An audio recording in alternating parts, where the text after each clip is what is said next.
നമസ്കാരം. 6 വർഷം മുമ്പാണ് കേരളം രഞ്ജി ട്രോഫിയുടെ ക്വാർട്ടർ ഫൈനൽ കളിച്ചത്. ഇത്തവണ കേരളത്തിന് നോക്കൌട്ട് മത്സരങ്ങൾ കളിക്കാം.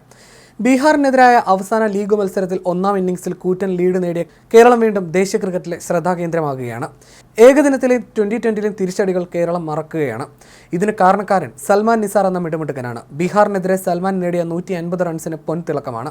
9ാമനായി എത്തിയ MD നിതീഷിനെയും 10ാമനായ വൈശാഖ് ചന്ദ്രനെയും ചേർത്ത് നിർത്തി നടത്തിയ രക്ഷാപ്രവർത്തനം. ഇത് മാത്രമാണ് കേരളത്തിന് ആദ്യ ഇന്നിംഗ്സിൽ 351 റൺസ് എന്ന കൂറ്റൻ സ്കോർ നൽകിയത്. പിന്നാലെ രണ്ടാം ഇന്നിംഗ്സിൽ ബീഹാർ 64 റൺസിന് പുറത്തായി. ഇനി ബീഹാറിന് ഈ മത്സരം ജയിക്കണമെങ്കിൽ അത്ഭുതം കാട്ടാം. അങ്ങനെ ഒരു അത്ഭുതത്തിനും സാധ്യതയില്ല. കേരളം അങ്ങനെ വീണ്ടും നോക്കൌട്ട് റൗണ്ടിലെത്തുകയാണ്. രഞ്ജി ട്രോഫിയിലെ സൽമാന്റെ കന്നി സെഞ്ചുറിയാണിത്. 2017 കേരളം രഞ്ജി ട്രോഫിയുടെ ക്വാർട്ടറിലേക്ക് ആദ്യമായി പ്രവേശിക്കുന്നത്. 96-97 സീസണിൽ സൂപ്പർ ലീഗിലും 95-96 സീസണിലെ പ്രീ ക്വാർട്ടർ പ്രവേശനവുമായിരുന്നു അതിനു മുമ്പ് കേരളത്തിന്റെ മികച്ച പ്രകടനം. 2018-2019 കേരളം ക്വാർട്ടറിലെത്തി. അതിനുശേഷം വീണ്ടും ക്വാർട്ടറിലെത്തുകയാണ് കേരളം ഇത്തവണ. കേരള ക്രിക്കറ്റ് അസോസിയേഷന്റെ കൊച്ചിയിലെ ക്രിക്കറ്റ് അക്കാദമി വളർത്തിയെടുത്ത താരമാണ് സൽമാൻ നിസാർ. 19 വയസ്സിൽ രഞ്ജി ടീമിലെത്തിയ തലശ്ശേരിക്കാരൻ. പക്ഷേ കേരള ക്രിക്കറ്റിന്റെ ഭാവിയായി മാറാൻ പിന്നെയും വർഷങ്ങളെടുത്തു.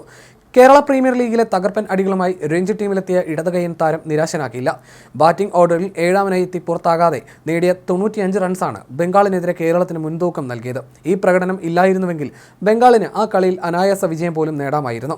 അസാധ്യമെന്ന് കേരളം പോലും കരുതിയ ഇടത്തു നിന്നാണ് ആ മത്സരത്തിൽ 2 പോയിന്റ് സൽമാൻ ടീമിന് സമ്മാനിച്ചത്.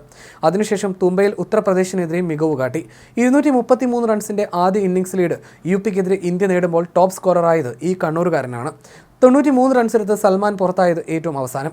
ബംഗാളിനെതിരെ ഡിക്ലറേഷനാണ് സൽമാന് കന്നി രഞ്ജി സെഞ്ചുറീസ് നിഷേധിച്ചത്. ബീഹാറിനെതിരെ കരുതലോടെ കളിച്ച് സൽമാൻ സ്വന്തമാക്കിയത് കേരളത്തിന്റെ നോക്കൌട്ട് ബെർത്തിനൊപ്പം കന്നി ഫസ്റ്റ് ക്ലാസ് സെഞ്ചുറി കൂടിയാണ്. ഇതോടെ കേരള ക്രിക്കറ്റിന് പുതിയ ബാറ്റിംഗ് സൂപ്പർ താരത്തെ കിട്ടി. എല്ലാ അർത്ഥത്തിലും മികച്ച ബാറ്ററാണ് സൽമാൻ നിസാർ. പന്തുകളെ അടിച്ച് ബൗണ്ടറി കടത്താൻ ആവേശം കാട്ടുന്ന ഹിറ്റർ, ക്ലാസും മാസും ചേരുന്ന ക്രിക്കറ്റർ. വല്ലപ്പോഴും സ്പിൻ ബൗൾ ചെയ്യുമെങ്കിലും ബാറ്റിംഗിൽ തന്നെയാണ് കരുത്ത്. ഈ താരത്തെയാണ് ഈ രഞ്ജി സീസണിൽ 7ാമനായി കേരളം ആദ്യം കളിപ്പിച്ചത്. ഇതിന് പിന്നിലെ ക്രിക്കറ്റ് തന്ത്രം ആർക്കും പിടികിട്ടിയിട്ടില്ല. അവസാന ലീഗ് മത്സരത്തിലും 6ാമനായാണ് സൽമാൻ എത്തിയത്. അപ്പോൾ സ്കോർ 170 റൺസിന് 5 വിക്കറ്റ്. പിന്നീടുള്ള 3 വിക്കറ്റ് 32 റൺസ് എടുക്കുന്നതിനിടെ നഷ്ടമായി. പക്ഷേ അവസാന 2 ബാറ്റ്സ്മാൻമാരെ കൂട്ടുപിടിച്ച് കേരളത്തെ 351 എത്തിച്ചു. 9ാം വിക്കറ്റിൽ 79 റൺസാണ് നേടിയത്. നിതീഷിന്റെ പേരിൽ 30 റൺസ്. അവസാന വിക്കറ്റിൽ വൈശാഖ് ചന്ദ്രനെ കൂട്ടുപിടിച്ച് നേടിയത് 70 റൺസാണ്. ഇതിൽ വൈശാഖിന്റെ നേട്ടം വെറും 5 റൺസ്. 54 പന്തുകൾ വൈശാഖ് പ്രതിരോധിച്ചെടുത്തായിരുന്നു കേരളത്തിന്റെ സ്കോർ 351 എത്തിച്ചത്.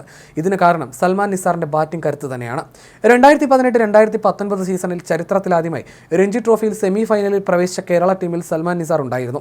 തലശ്ശേരി BK55 ക്രിക്കറ്റ് ക്ലബ് താരമായ സൽമാൻ ഏതാനും വർഷങ്ങളായി Kerala senior team അണ്ടർ-23, under-19, അണ്ടർ-16 Kerala ടീമിലെ സ്ഥിര സാന്നിധ്യമാണ്.